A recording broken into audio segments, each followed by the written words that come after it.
This is River. Say hi.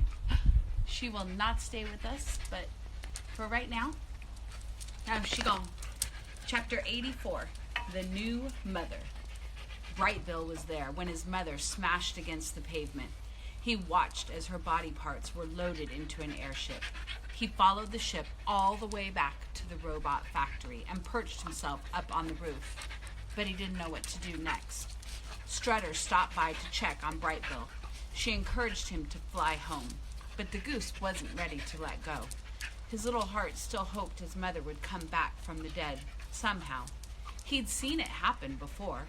As the hours passed, however, his hope started to fade. And then, one of the roof windows automatically slid open. The goose heard gentle music coming from inside the building. He fluttered through the window and followed the music down a hallway to a wooden door. The door opened, and the goose stepped in.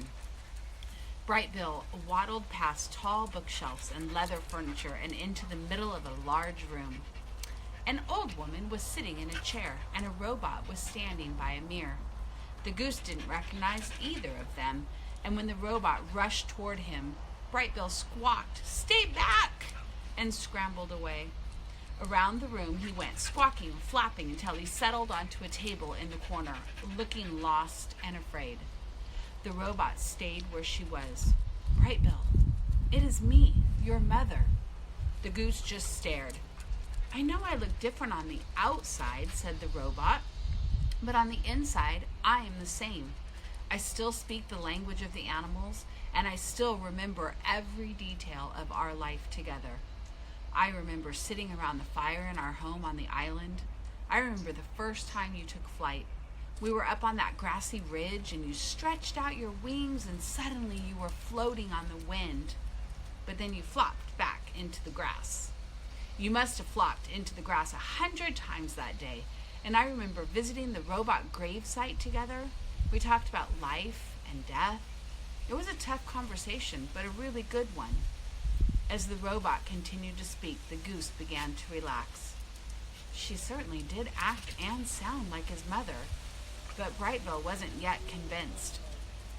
"If you're really my mother," he said, "tell me the name of our home." "The Nest." "Who's my best friend?" "Chit Chat. She's a squirrel. She talks a lot."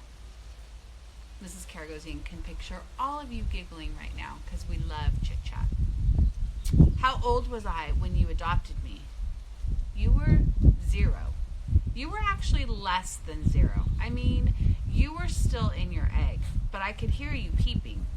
And with those bumbling words, Brightville knew the truth. "Oh, Mama, it's really you." The goose fluttered across the room and into his mother's arms. The arms were new and unfamiliar, but they were gentle and comforting. "I love you, Mama." "I love you, son." From the other side of the room came the sound of sniffles. Our friends turned and saw Dr. Malovo wiping tears from her eyes. "I have no idea what you two were saying," she said, "but that was wonderful." I think she's very happy that she decided to save Roz. Chapter 85, The Guests Tomorrow. Perfect! I decided to